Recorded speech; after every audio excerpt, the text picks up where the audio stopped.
is TRACY. Is that loud enough? Awacha. We can't hear. We can't hear you. We can't hear anything. Even those of us who are new. Sawa basi. I hope I'm more audible now. Yeah, just add that volume. I will not speak much about this book today as much as I would have loved to. I'm still a bit disoriented, but it was a very good read.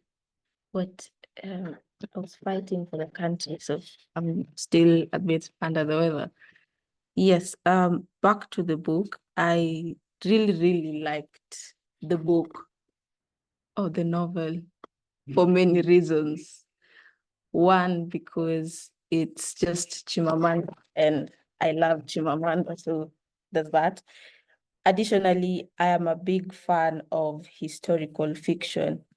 I always like novels which are set in a certain period of time, and especially for this one, which was set during the Biafran War.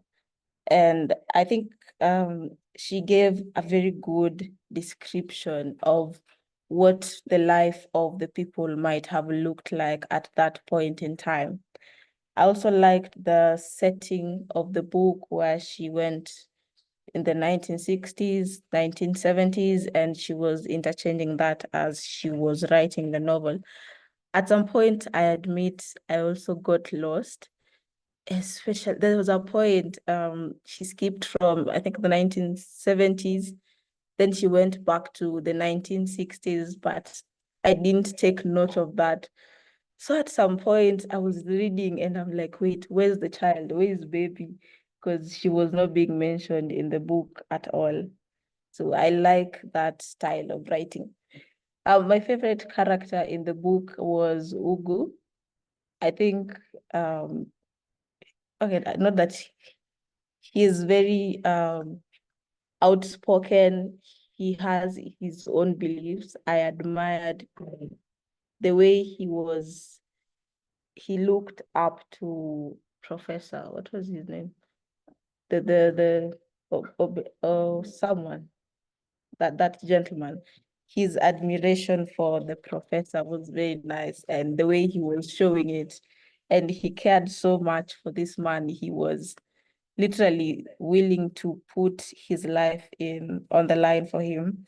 I also liked the development of his character over time.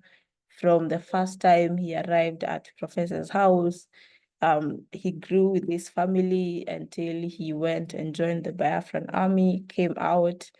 I think all that tied together made him a very interesting character. Something else I liked about the book is that it gave us a close-up, a more personal experience of what the war is like. I have read about the Biafran War before, and I really admired Major Ojukwu's courage and all that. But from reading the book, I realized he might not be as great as it was depicted on documentaries and books. For one, Major Ojukwu didn't have a solid plan, and so the whole Biafran War could have used a bit more of organization. And at some point, I felt like he was also looking out for himself. And it is sad that the Biafran War was a bit short-lived.